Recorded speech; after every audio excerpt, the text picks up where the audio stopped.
खुशामदीद नाज़रीन, capital watch में आपका होस्ट अदनान हैदर। सऊदी और ईरान ताल्लुकात के हवाले से, सफारती ताल्लुकात की बहाली के हवाले से पाकिस्तान की कोशिशें क्या होंगी, सब मुंतज़र हैं इस बात के। और उसका इंतज़ार था, वज़ीर ख़ारजा ने पाकिस्तान आना था और देखना ये था कि क्या होगा पाकिस्तान का रोल सऊदी और ईरान के ताल्लुकात को लेके। सऊदी वज़ीर ख़ारजा ने पाकिस्तान का दौरा किया और अहम मुलाकातें हुई, जिसमें प्राइम मिनिस्टर मियां नवाज शरीफ साहब उनसे मिले, आर्मी चीफ से भी मुलाकातें हुई और उम्मीद ज़ाहिर की गई कि पाकिस्तान अहम किरदार अदा करेगा सऊदी अरब और ईरान के ताल्लुकात की बहाली को लेके। साथ ही अगर हम बात करें हिंदुस्तान और पाकिस्तान के ताल्लुकात की, तो वज़ीर जो सेक्रेटरी ख़ारजा हैं उनकी जो मुलाकात है वो होने जा रही है और अभी तक उम्मीद ज़ाहिर की जा रही है कि पठानकोट में होने वाला हमला, जिसमें मीडिया ने, हिंदुस्तान के मीडिया ने ये बयानात दी और ये कहा कि वो हमले के डायरेक्ट ताल्लुकात पाकिस्तान से थे, लेकिन अभी तक हिंदुस्तान की हुकूमत से कोई ऐसा बयान नहीं आया जिसमें ये ज़ाहिर किया गया हो कि पाकिस्तान और हिंदुस्तान के दरमियान जो एक कशीदगी थी, ताल्लुकात मुनक़ते कर दिए गए थे, वो अब दोबारा से होने जा रहे हैं, वो मुतासिर होंगे। हिंदुस्तान की हुकूमत की जानिब से ऐसा बयान नहीं आया। पाकिस्तान भी खैर मकदम कर रहा है कि ताल्लुकात और बातचीत जारी रहनी चाहिए, दहशतगर्दी के वाक़यात जो हैं ताल्लुकात की इस लाइन को ख़त्म नहीं कर सकेंगे। और सबसे अच्छी बात जो थी आज की कि प्राइम मिनिस्टर ने एक स्पेशल इजलास बुलाया जिसमें आर्मी चीफ ने भी शिरकत की और बात की गई कि हिंदुस्तान को तमाम मदद फराहम की जाएगी दहशतगर्दी के ख़ात्मे के लिए, और पठानकोट वाक़े में जो मालूमात पाकिस्तान को फराहम की गई हैं, पाकिस्तान उन तमाम मालूमात पर एक्शन करेगा।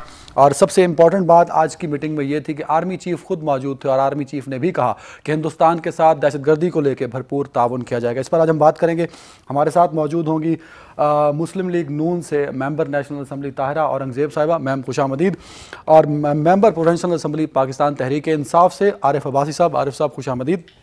नाज़रीन, इससे पहले कि हम गेस्ट पे जाएं, हमारे साथ लाइन पर अंजना जी हैं, आज तक इंडिया से, हिंदुस्तान से, उनसे हम बात करेंगे पाकिस्तान और हिंदुस्तान के ताल्लुकात के हवाले से। अंजना जी खुशामदीद, कैसी हैं आप, खैरियत से हैं? बिल्कुल खैरियत है, बताएं जी। सबसे पहले तो हम इसी पे बात करेंगे, पाकिस्तान और हिंदुस्तान के दरमियान ताल्लुकात ख़त्म हो चुके थे और जो बातचीत थी वो रुक चुकी थी। उसके बाद आपकी वज़ीर ख़ारजा आई, फिर प्राइम मिनिस्टर यहाँ पर आए, तो ताल्लुकात आगे बढ़े और ये बात हुई कि वज़ीर जो हमारे सेक्रेटरी ख़ारजा हैं वो आपस में बैठकर बातचीत करेंगे। पठानकोट का एक वाक़या हुआ जिसकी हम सब ने मज़म्मत की, तो आप समझती हैं कि इस वाक़े के पाकिस्तान और हिंदुस्तान के दरमियान जो बातचीत होने जा रही थी उस पर असरअंदाज होंगे इसके नताइज? असर नजरिए से होगा कि कोई कार्रवाई ना हो, क्योंकि मैं आपको पहले भी सुन रही थी, सवाल यह है कि हिंदुस्तान ने अपनी तरफ से सबूत अब सौंपे हैं और जैसा कि पाक गवर्नमेंट में भी तमाम सोर्सेज हम लोगों के जो बता रहे हैं कि नवाज शरीफ ने इसका प्राथमिकता प्रायोरिटी पर रखा है कि वो जल्द से जल्द डिलीवर करना चाहते हैं। और इसीलिए आप खुद अंदाजा लगा सकते हैं कि अगर वो आर्मी चीफ और ISI सब लोगों के साथ इतनी बड़ी बैठक कर रहे हैं तो उनकी मंशा इतनी है कि जल्द से जल्द कार्रवाई हो। हिंदुस्तान ने देखिए साफ सबूत दिए हैं, उन हैंडलर्स के नाम दिए हैं और नंबर दिए हैं जिससे उस्ताद करके यहाँ पर मौजूद वो आतंक की बात कर रहे थे। A, B, यहाँ पर सबूत सिर्फ एक एस्कॉर्ट जूता नहीं है जो आतंकी पहने हुए थे, जो कि पाकिस्तान का एक लोकप्रिय ब्रांड है। यहाँ पर उनके सिरिंजेस मिले हैं जो लगातार वो इंजेक्शन ले रहे थे, न्यूरोबियन से लेकर तमाम दवाओं की, पेन किलर की, उनकी सबकी मेक पाकिस्तान की है। उनके कपड़े, उनके हथियार, तो आप कह सकते हैं कि कोई शख्स पाकिस्तान से जाके जूता खरीद के हिंदुस्तान में कर सकता है, लेकिन कोई शख्स घूमता फिरता जाए और पाकिस्तान से हथियार खरीद ले, फिर इंजेक्शन खरीद के आए और फिर हिंदुस्तान में हमला करे, ये भी तो ऐसी बात होगी जिस पर कोई जितने सबूत दिए गए हैं, जो आपने भी तज़किरा किया, ये एक साजिश भी तो हो सकते हैं। जैसा कि हम पहले भी कहते थे, आपने भी अपने शोज में कई मरतबा कहा कि अगर बातचीत होने जा रही है तो खदशा रहेगा कि ताल्लुकात को खराब करने के लिए कुछ अनासिर उठेंगे, सर उठाएंगे। ये साजिश है, ये साजिश है अदनान साहब, ये साजिश है उन लोगों की जो पाकिस्तान में बैठकर आतंकी ट्रेनिंग कैंप चला रहे हैं। ये साजिश है मसूद अजहर की, और जैशे मोहम्मद का वहां पर होना और मसूद अजहर का यकीन मानिए हिंदुस्तान के लिए जितना बड़ा खतरा है उससे भी बड़ा खतरा ये पाकिस्तान के लिए है। आप बात करिए वहां पर मौजूद लोगों से मसूद अजहर के बारे में पता कीजिए, ये तो वहां की मीडिया को करना चाहिए कि आखिर मसूद अजहर जैसा कोई आतंकी संगठन का सरगना बैठा हुआ है, आतंकी हमले को पाकिस्तान में करा रहा है, हिंदुस्तान में करा रहा है, तो उसके खिलाफ कार्रवाई आपकी सरकार क्यों नहीं करती है? मुझे लगता है कि ऐसे लोग आपके भी दुश्मन हैं, हमारे भी दुश्मन हैं और हमें भी यकीन करने का बहुत जी करता है। लेकिन अंजना जी एक सवाल यहाँ पे उठता है हिंदुस्तान के मीडिया को लेकर के, जब से हमला हुआ अभी तक हिंदुस्तान के मीडिया का किरदार पॉजिटिव नहीं रहा, वो सारा कीचड़ पाकिस्तान पे उछालता रहा, पाकिस्तान को बदनाम करने की कोशिश की जाती रही। ऐसा कुछ है क्या हिंदुस्तान के मीडिया को लेकर? मुझे लगता मैं आपकी बात को समझने की कोशिश कर रही हूँ, क्योंकि देखिए साहब, हम कीचड़ पाकिस्तान पर नहीं उछालते हैं, हम कीचड़ मसूद अजहर पर उछालते हैं, हम कीचड़ हाफिज सईद पर उछालते हैं, हम कीचड़ ओसामा बिन लादेन पर उछालते थे, हम कीचड़ दाऊद इब्राहिम पर उछालते हैं। अगर ये पाकिस्तान है तो फिर आपको समझना पड़ेगा कि कीचड़ किस पर उछाला जा रहा है। हम नवाज शरीफ और उनकी नीयत पर यकीन करना चाहते हैं, हम चाहते हैं कि नहीं, आप यकीन करना चाहते हैं। यहाँ देखिए, यहाँ खदशा है ना, आप अपने शोज में भी कहते हैं कुछ और क्या होता है ना, साहब इतिहास नहीं कहता है। आपने एक के खिलाफ कार्रवाई नहीं की, आप सोचिए ना हाफिज सईद को, हाफिज सईद को आप सोचिए, हाफिज सईद के खिलाफ आपने मसूद अजहर को, अरे सर आप मसूद अजहर पर बोलिए ना कि आपकी सरकार उसे सौंपे, इतना बड़ा अंजना जी अगर यूं ही बातचीत चलेगी तो हमारे पास भी कई हमले ऐसे हैं ना जिनके सबूत रॉ से मिलते हैं, हिंदुस्तान से मिलते हैं। तो समझौता है एक्सप्रेस एक बड़ा सबूत है ऐसे ही कई वाकयात का, उसको तो वक्त जाया करते हैं, कुछ इल्जाम आप लगाइए, कुछ हम लगाएंगे। देखिए वक्त निकल रहा है, रेत हाथ से फिसल रही है, उंगलियों के बीच से ऐसी गिर रही है, इस रेत में हमारे बच्चों के, हमारे भविष्य के दफ्न होने का डर है। उस डर को अगर आप नहीं महसूस करेंगे तो फिर पूरी बहस बेकार है। हमारा ये कहना है कि जैश-ए मोहम्मद, मसूद अजहर ऐसे आतंकी जिनको न सिर्फ हिंदुस्तान बल्कि अमेरिका, ब्रिटेन, तमाम विश्व के देश कह रहे हैं कि भैया ये आतंकी है। अंजना जी आपकी बात बजा है। देखें आज की आवाम से बेइंतहा मोहब्बत करते हैं। आप यकीन कीजिए कि हिंदुस्तान चाहता है कि पीपल टू पीपल कॉन्टैक्ट बढ़े, जो हिंदुस्तान का आम नागरिक सड़कों पर है वो चाहता है कि दोनों मुल्कों के रिश्ते बेहतर हो, हम पाकिस्तान जाएं, हम घूमें, हम फिरें। और देखिए पाकिस्तान के इकदामात को तो पॉजिटिव लेना वहां का मीडिया। आज हमारे आर्मी चीफ ने खुद कहा कि जो मालूमात हिंदुस्तान से आई हम उस पर कार्रवाई करेंगे। हमारी फौज के जो सरबराह हैं वो कह रहे हैं ना, तो इसको तो आप लोग एडमिट करें कि ये एक पॉजिटिव इकदाम है। पर एक कार्रवाई करें आपके सेना की चीफ वहां पर, और फिर देखिए हिंदुस्तान की मीडिया कैसे उस बात को उसका स्वागत करेगी। और ठीक है अंजना जी, सिर्फ मैं चाहूंगा कि इस बात का बड़ा कंप्रीहेंसिव सा हमें जवाब दे दीजिए। क्या ये जो टॉक्स होने जा रही हैं ये होनी चाहिए, जारी रहनी चाहिए, या पठानकोट के वाकये को लेकर टॉक्स रोक देनी चाहिए? बिल्कुल होनी चाहिए। देखिए हिंदुस्तान में एक बहुत बड़ा हिस्सा है, हालांकि हमेशा इस तरह के जब आतंकी हमले होते हैं तो ये बहस हिंदुस्तान में छिड़ती है कि बात और नो बात। ये इसलिए है क्योंकि हिंदुस्तान के सेंटिमेंट्स को आपको समझना होगा। जब इशारे इस तरफ सबूत करते हैं कि पाकिस्तान के ट्रेंड आतंकी आए हैं, अब फिर इसको देखिए, उसको पाकिस्तान से मत जोड़िए। हम नहीं मानते हैं कि जो आतंकी या ट्रेनिंग कैंप वहां पे चल रहे हैं वो सरकार है वहां पर। हम ये मानते हैं कि कुछ लोगों के शहर में, कुछ लोगों की जानकारी में ये चलते हैं, ये बंद होना चाहिए। लेकिन बातचीत ये अब सरकार को तय करना है कि क्या इस तरह के कुछ हादसों पर बातचीत। लेकिन यहाँ फिर एक चीज आप लोग छोड़ जाते हैं अंजना जी, यहाँ एक चीज फिर रह जाती है। क्या तमाम आतंकवाद, तमाम दहशतगर्दी पाकिस्तान से हो रही है? जो हिंदुस्तान से हो रही है उस पर हिंदुस्तान क्यों नहीं बात करता? हिंदुस्तान में बताइए आप कौन सा सबूत वो एक आप एक या दो ट्रेन ब्लास्ट को लेकर आप उसका देखिए साहब, बहुत गंभीर मामला है। आपको फिर मुझे लगता है कि हमें ना इसी गंभीर मुद्दे को हल्का नहीं बनाना चाहिए कि आपके घर में ये हो रहा है, आप वो कर रहे हैं। आप देखिए जरूरत ये है, इसीलिए मैं बार बार मसूद अजहर पर आ रही हूँ। आप मसूद अजहर जैसे शख्स के खिलाफ कार्रवाई कीजिए। जैश-ए मोहम्मद जिसकी स्थापना उसने 1999 में कंधार अटैक के बाद रिलीज के बाद की है, आप समझिए कि वो कितना खतरनाक आतंकी है। वो आप अंजना जी जब तक कुछ ऐसे सबूत नहीं मिलते तो किसी भी शख्स के खिलाफ ना आपका कानून कार्रवाई कर सकता है ना पाकिस्तान का कानून कार्रवाई कर सकता है। तो ऐसे मुद्दे जिनके खिलाफ अच्छे से सबूत ही नहीं है, कुछ हमारे पास पॉजिटिव पाथ नहीं है, तो क्या उनको लेके हम ताल्लुकात को छोड़ दें, खत्म कर दें, बातचीत करना? बिल्कुल नहीं। अगर आप मुझसे निजी राय मेरी मांगेंगे या कई लोगों की हिंदुस्तान में मानेंगे तो सबका ये मानना है कि बातचीत पर एक पॉलिसी बननी चाहिए कि हम बात करेंगे उस तरह से हिंसा पर, या तो हम बार बार रोके ना बातचीत को। लेकिन आपको इसको देश और देश के सेंटिमेंट्स को समझना पड़ेगा। बहुत ज्यादा गुस्सा और आक्रोश है इस बात को लेकर कि हर बात इसमें मीडिया का क्या किरदार रहेगा? अंजना जी, इसमें मीडिया का कितना किरदार रहेगा? एक लाइन कसाब जैसे जिंदा आतंकी को हमने पकड़कर सामने रखा, तब नहीं कबूला पाकिस्तान ने। सरबजीत के लिए नाक रगड़ती रह गई उसकी बहन हिंदुस्तान से लेकर पाकिस्तान तक, लेकिन आपने रिहा करने की नहीं सोची। देखिए, इंसानियत और दोस्ती भरोसे का रिश्ता होता है। झूठ खांसते को और झूठ की जिंदगी बड़ी छोटी होती है। नहीं, इंसानियत का दर्ज तो हमने भी दिया। देखें, गीता को भेज के इंसानियत का दर्ज तो पाकिस्तान ने भी दिया। बिल्कुल बिल्कुल, और आपने देखा होगा किस तरह की पॉजिटिविटी उस वक्त यहाँ पर मीडिया में देखी। अंजना जी, वक्त गुजर रहा है। मैं चाहूंगा सिर्फ उस सवाल का जवाब आपसे पूछ लूं, हिंदुस्तान के मीडिया का जो किरदार इतना नेगेटिव रहता है पाकिस्तान को लेके, क्या वो बदलना चाहिए या नहीं? मुझे लगता है कि आपका अगर आप मानते हैं कि हिंदुस्तान की मीडिया का नेगेटिव रोल है, तो मुझे लगता है कि पाकिस्तान की मीडिया को पॉजिटिव रोल प्ले करना चाहिए। लग जाइए पीछे अपनी सरकार के, कहिए कि मसूद अजहर जैसे आतंकी के लिए पाकिस्तान का मीडिया तो कहता है कि आओ क्रिकेट खेलो। अंजना जी, आप अपने शो में बैठ के कहती हैं कि क्रिकेट मत खेलो, लाइन ऑफ कंट्रोल पे फायरिंग हो रही है। वापस से तो आप कहिए Dawood Ibrahim should be brought to justice, आप कहिए कि चाहे यहाँ पे शहीद हो। हम कहते हैं ना अंजना जी, फिर हम भी डिमांड करते हैं कि बलूचिस्तान से रॉ की इन्वॉल्वमेंट खत्म करो, कराची से रॉ की इन्वॉल्वमेंट खत्म करो, समझौता एक्सप्रेस पे कार्रवाई करो। फिर हमारी भी तो डिमांड्स है ना, सिर्फ हिंदुस्तान की डिमांड सुनते रहना तो सब कुछ नहीं। देखिए, बस यही मैं कहना चाह रही थी, आपने खुद ही साबित कर दिया, मुझे और कहने की जरूरत नहीं है।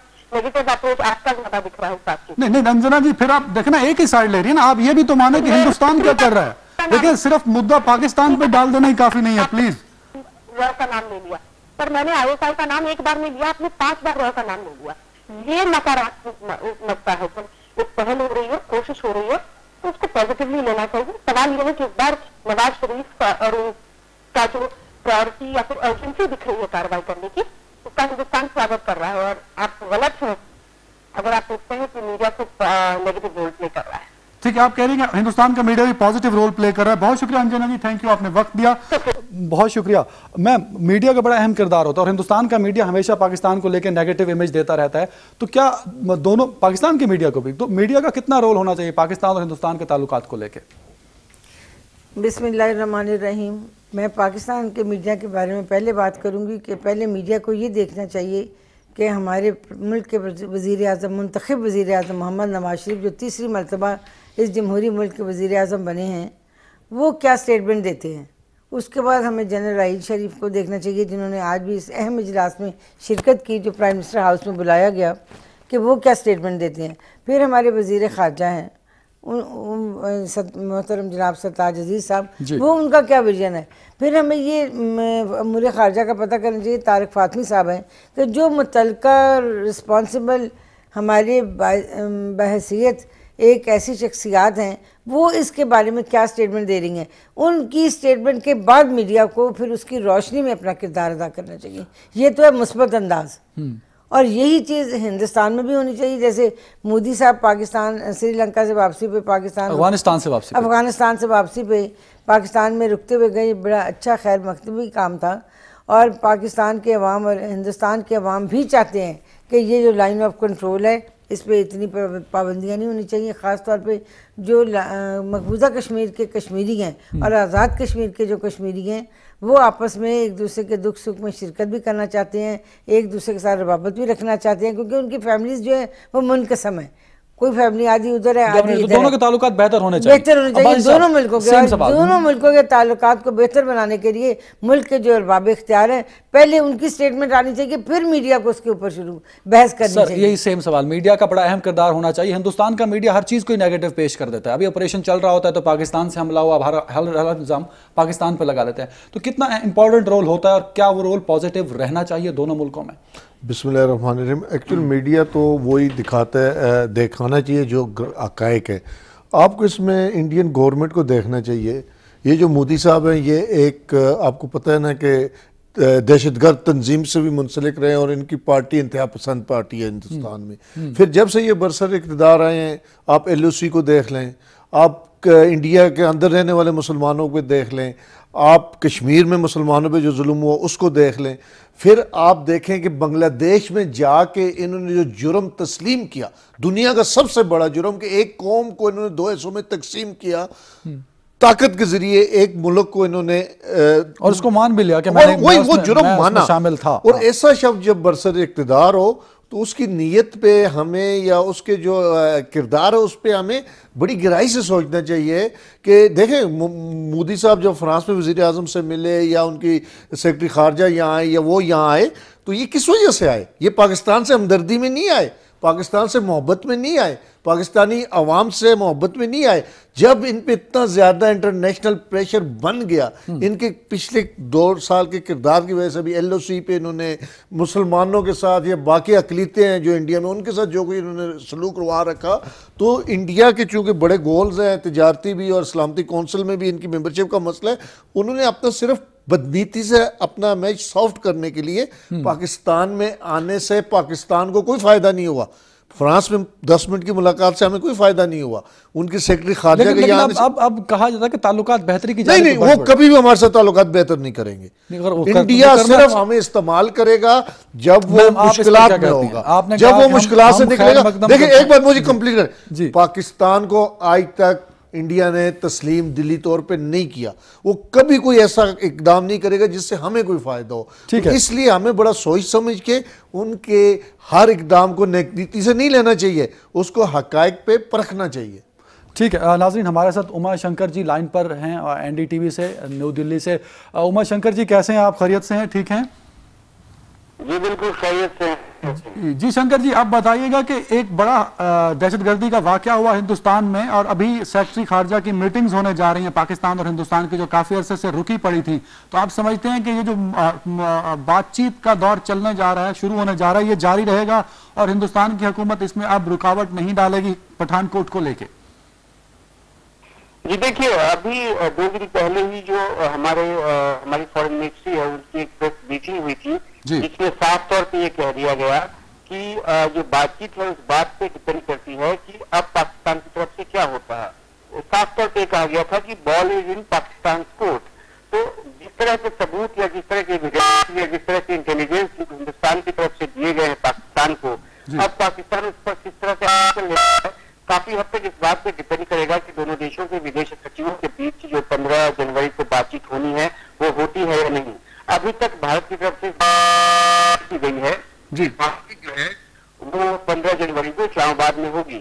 दूसरी अहम बात यह है कि आज जिस तरह की जानकारी पाकिस्तान की तरफ से आई कि वहां पे प्रधानमंत्री ने, नवाज शरीफ ने वहां पे एक मीटिंग जी, मैं बता दूं, उसमें हमारे आर्मी चीफ भी मौजूद थे जिन्होंने कहा ये कि हिंदुस्तान ने जो मालूमात दी उस पर कार्रवाई की जाए। ये आर्मी चीफ ने भी कहा हमारे मुल्क के। जी बिल्कुल, तो ये एक अच्छी बात है कि पाकिस्तान की आर्मी भी सेम पेज पर है। सिविल गवर्नमेंट ने भी पहले से रिजॉल्व दिखाया है कि उस पर एक्शन लिया जाएगा। और जहां तक हमारी जानकारी है, जो आफ्ताब साहब हैं आपके इंटेलिजेंस ब्यूरो के चीफ, उनको भी निर्देश दिया गया है कि इस मामले में वो जांच को आगे बढ़ाएं। तो अगर किसी तरह की लीड लेकर पाकिस्तान अगर हिंदुस्तान को ये कन्विंस कर पाने में कामयाब होता है और ये दिखाने में कामयाब होता है कि वाकई सिंसियरिटी के साथ इस मामले में वो एक्शन लेने जा रहा है, तो मुझे कोई रुकावट नहीं लगती कि दोनों देशों के विदेश सचिव जो हैं वो आपस में मुलाकात करें। क्योंकि जिस तरह की पृष्ठभूमि में ये बातचीत होने जा रही है, जिस तरह से प्रधानमंत्री नरेंद्र मोदी खुद लाहौर पर उन्होंने एक सरप्राइज विजिट की और एक माहौल को बिल्कुल अनौपचारिक तरीके से बदल दिया, तो जाहिर सी बात है कि दोनों देश चाहते हैं कि बातचीत हो। लेकिन पठानकोट के बाद जिस तरह से भारत में एक पब्लिक ओपिनियन बन रहा है और जिस बात को लेकर बीजेपी अपोजिशन में थी, तो जिस तरह की भाषा की बात करती थी और जिस तरह से पाकिस्तान के साथ जिस तरह के व्यवहार की बात करती थी, तो अब यही कहीं न कहीं उसके गले की फांस बनी हुई है। और ऐसे में पब्लिक ओपिनियन यहाँ पे जिस तरह का बना है, तो हिंदुस्तान को कुछ न कुछ नतीजा पाकिस्तान की तरफ से चाहिए होगा, तभी वो बातचीत की दिशा में कदम आगे बढ़ा सकती है। उमा शंकर जी, इससे शंकर जी इससे बड़ा क्या सबूत होगा कि हमारे यहाँ आपकी दी गई मालूमात के बाद प्राइम मिनिस्टर ने एक मीटिंग बुलाई जहां हमारी फौज के सरबराह भी मौजूद थे, उन्होंने कहा कि उस मालूमात पे एक्शन होना चाहिए। तो इसका मतलब है पाकिस्तान तो अपनी पोजीशन पे क्लियर हुआ, तो अब हिंदुस्तान की बारी है कि वो जवाब दे कि हम वाकई टॉक्स को जारी रखेंगे। जी देखिए, बातें पहले भी बहुत होती रही हैं। इस बार बेशक ये बात जरूर है कि पाकिस्तान की तरफ से एक बदला हुआ रुख सामने आ रहा है और एक ऐसी हाई लेवल मीटिंग होती है जिसमें पाकिस्तान के सेना प्रमुख भी शामिल होते हैं और पठानकोट अटैक की मजम्मत की जाती है। दोनों ही जो आपके बड़े लीडरान हैं उनकी तरफ से और प्रधानमंत्री नवाज शरीफ की तरफ से और खासतौर पे सेना प्रमुख की तरफ से भी। यहाँ पे हिंदुस्तान में डिमांड जो है ऑन ग्राउंड एक्शन की है और जब तक कोई एक्शन नजर नहीं आता, दिशा में बढ़ता हुआ कदम सर शंकर जी बात हम चाह रहे हैं और मैं आपको एक और बात बताऊं कि दूसरी तरह की जो खबर पाकिस्तान से ही आ रही है वो ये आ रही है कि शायद जो डिटेल भारत की तरफ से दी गई है उसे पर्याप्त नहीं माना जा रहा है। कहा जा रहा है कि सिर्फ फोन नंबर दिए गए हैं, तो शायद थोड़ा बहुत कॉल डिटेल भी दिया गया है। ठीक है शंकर जी, शंकर जी प्लीज, इस तरह की बात होती है जो कि वहाँ की जो इंटेलिजेंस है, वहाँ की जो खुफिया विभाग है, वहाँ की जो जांच एजेंसीज हैं, उनको जांच कर इस मामले में खोजबीन पड़ताल कर आगे बढ़ना होगा। ठीक है शंकर जी, मैं चाहूंगा आप मेरे साथ लाइन पर रहिए, ताकि मैं एक सवाल आपसे पूछूंगा इसी हवाले से कि टॉक्स होंगी या रुक जाएंगी, लेकिन थोड़ा सा मुझे वक्फा दीजिएगा। एक ब्रेक का वक्त हुआ है नाजरीन यहाँ पे, लेकिन शंकर जी हमारे साथ लाइन पे हैं। ब्रेक के बाद हम इनसे पूछेंगे कि पाकिस्तान और हिंदुस्तान के दरमियान सेक्रेटरी खारजा की टॉक्स होनी चाहिए, भले हालात जिस तरह के भी हों, या उसमें कई तरह की रुकावटें आ सकती हैं। लेकिन इससे पहले लेते हैं कमर्शियल ब्रेक।